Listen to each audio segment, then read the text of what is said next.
नमस्कार साथियों।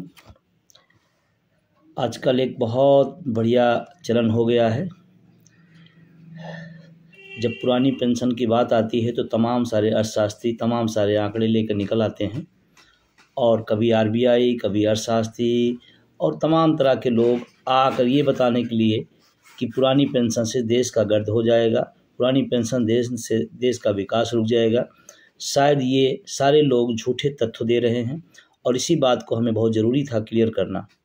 जैसे अभी रिपोर्ट लगातार आ रही है कि आरबीआई ने एक रिपोर्ट दी है कि ओपीएस से राज्यों पर भार पड़ेगा और केंद्र सरकार का जो विकास का काम है वो रुक जाएगा।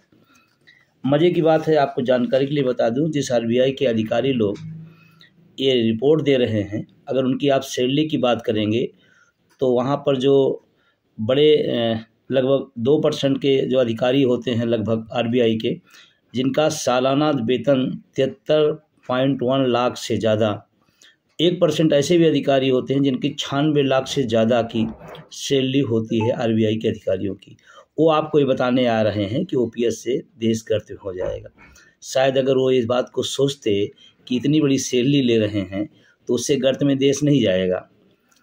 लगातार अर्थशास्त्री लोग यही बात बोल रहे हैं और ये बोल नहीं रहे बल्कि बुलवाए जा रहे हैं। ओपीएस के पद के खिलाफ में एक माहौल पैदा किया जा रहा है। और अगर मैं कुछ सवाल रखना चाहता हूँ, अगर ये बात मेरी झूठी है तो फिर विभाग के लोग इसका खंडन करें आकर के। जिन लोगों ने तथ्य झूठे दिए हो वो लोग खंडन करें। 2014 के पहले जो कॉर्पोरेट टैक्स हुआ करता था वो 30% हुआ करता था, वो 22% कर दिया गया। किसका फ़ायदा हो रहा है, देश का या उद्योगपतियों का? 2023-24 के अगर हम आंकड़ों की बात करें तो लगभग 35,000 करोड़ की राहत पूंजीपतियों को दी गई है। देश का विकास हो रहा है या पूंजीपतियों का विकास हो रहा है?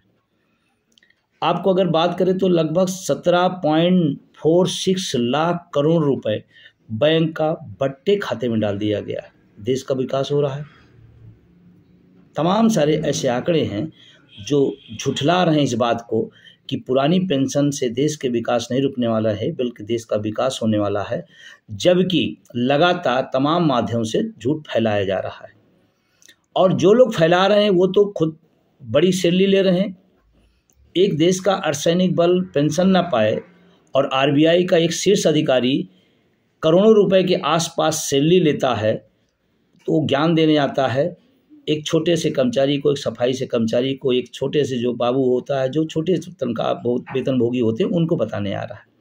और पूरा मीडिया हब, पूरा जो सरकारी तंत्र है, सबको इस बात के लिए लगा दिया गया है कि पुरानी पेंशन देने से। मज़े की बात है, जिन लोगों ने लगाया है वो खुद कई पेंशन लेते हैं। जो लोग बताने आ रहे हैं वो खुद बड़ी सैलरी और बड़े वेतन पेंशन के भोगी होते हैं। उसके बाद इस तरह का रिमर फैलाया जा रहा है।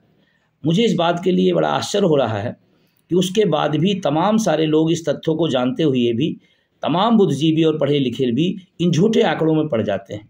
मैं कहता हूं, अगर आपको इतनी दिक्कत है तो खुली डिबेट कराइए। आरबीआई के लोग बैठें, जो इस आंदोलन को लड़ रहे हैं वो लोग बैठें, सरकार के नुमाइंदे बैठें, तथ्य जनता के सामने आए, पता चले कि क्या पुरानी पेंशन से देश का बेड़ा गर्क होगा या जो तमाम हजारों करोड़ रुपए की पूंजीपतियों को माफ़ किए जा रहे हैं उससे बेड़ा गर्क हो रहा है। तमाम सारे उससे उद्योगपति हैं जो देश के मेहनत कश लोगों का, वो गरीब गुरबा किसान जो इस देश के लिए टैक्स देता है, उस टैक्स के पैसे को लेकर के चला गया है बाहर। आज तक मजबूत सरकार उन कमज़ोर भगोड़ों को वापस नहीं ला पाई है और तमाम सुधार की बातें होती हैं। और मज़े की बात इसमें देखें कि दो तरह के तत्व रखे जा रहे हैं। एक तरफ बताया जा रहा है कि हम दुनिया के एक आर्थिक महाशक्ति बनने जा रहे हैं या बन गए हैं और हमें पेंशन देने में दिक्कत होती है। जिस देश में इस देश के लोगों की सुरक्षा, सामाजिक सुरक्षा देने से सरकार वंचित कर दे रही है, जिस देश में संविदा का सैनिक रखा जा रहा है, उस देश की इकोनॉमिक्स मजबूत कैसे हो रही है, मेरे आज तक समझ में नहीं आया। और या तो दोनों बातें एक साथ ना कही जाए, या तो कहा जाए कि हाँ देश आर्थिक संकट में है, आप लोग भी इसमें मदद करिए, एक तरफ आप दूसरी ढूंढ बातें किएंगे और तमाम सारी ऐसी ऐसी योजनाओं में इस देश के मेहनतकश लोगों के टैक्स का पैसा फूंका जा रहा है जिसका इंतहा नहीं है। और मैं पूरी जिम्मेदारी के साथ ये बात कहना चाहता हूँ, इस देश में मैं फिर एक बात उठाऊंगा, चुनावी बांड इस देश का सबसे बड़ा भ्रष्टाचार है, जिसको छिपाया जा रहा है, जिसको बताया नहीं जा रहा है। एक बार जितने भी अर्थशास्त्री हैं, जितने भी वित्त विभाग के जानकार लोग हैं, आरबीआई के लोग हैं, मैं उनसे निवेदन करना चाहता हूं कि इस पर एक रिपोर्ट प्रस्तुत करें और जनता के सामने लाएं। दूसरी बात, इस देश के नेताओं की सुरक्षा में कितना पैसा खर्चा हो रहा है, उनकी सुविधाओं पर कितना पैसा खर्चा हो रहा है, इस पर भी आरबीआई अपनी रिपोर्ट प्रस्तुत करे। अपनी सुख सुविधाओं पर आरबीआई खुद कितना पैसा खर्चा करा, इसकी भी रिपोर्ट प्रस्तुत करे, क्योंकि आरबीआई का पैसा नहीं है, वो इस देश के मेहनतकश लोगों का पैसा है, जो इस देश के लिए योगदान देते हैं, उनका पैसा है। ये किसी एक राजनेता या किसी मुख्यमंत्री या प्रधानमंत्री का पैसा नहीं है, आरबीआई के गवर्नर का पैसा नहीं, इस देश के मेहनतकश लोगों का पैसा है जो टैक्स देते हैं। और अगर टैक्स दे रहे हैं तो हिसाब लेने की भी उनका अधिकार है। तो आरबीआई से मेरा निवेदन है कि आरबीआई के लोग अपने वेतन को देखें, अपनी सुविधाओं को देखें, उस पर एक रिपोर्ट प्रस्तुत करें और नेताओं की सुख सुविधाओं पर अपनी रिपोर्ट प्रस्तुत करें। उसके बाद फिर कोई बातचीत आगे की जाए, अन्यथा देश को गुमराह न किया जाए। और एक पूरे देश के अंदर एक माहौल पैदा किया जा रहा है, ओपीएस से देश का सत्यानाश हो जाए। मैं कहता हूँ इसके पहले जब देश गरीब था, इकोनॉमी बहुत कमज़ोर थी, तो कैसे पैसा दिया जा रहा था। और फिर मैं तो ये महत्वपूर्ण इकोनॉमिक्स किस काम की भाई, मजबूत अर्थव्यवस्था किस काम की, उस काम की देश में देश की रक्षा के लिए संविदा पर सैनिक अग्निवीर रखे जाएं, देश के अर्धसैनिक बलों को पुरानी पेंशन से वंचित करें। किस मजबूती की बात, कौन सी अर्थव्यवस्था मजबूत हो रही है? हाँ, कुछ लोगों के लिए मजबूत हो रही होगी। और मैं पूरी जिम्मेदारी के साथ ये बात कहना चाहता हूँ कि इनके झांसे में ना आए, अपने आंदोलन को आप आगे बढ़ाएं। आपका आंदोलन, इसका मतलब बहुत सही जगह पे और सही दिशा में जा रहा है, तभी रोज लोगों को उतारा जा रहा है। अगर उतारा जा रहा तो आपको निराश होने की जरूरत नहीं है, आपको और मजबूती से अटेवा ओपीएस के साथ खड़ा होना पड़ेगा, जिससे ये जो कुलबुलाहट है, जो झुंझलाहट है, जो लोगों से बुलवाया जा रहा है, वो तथ्य सामने आने चाहिए और आना चाहिए। और हम तो स्वागत करना चाहते हैं, लेकिन तथ्य एक तरफा ना आए। दिखाइए ना, आरबीआई रिपोर्ट प्रस्तुत करे।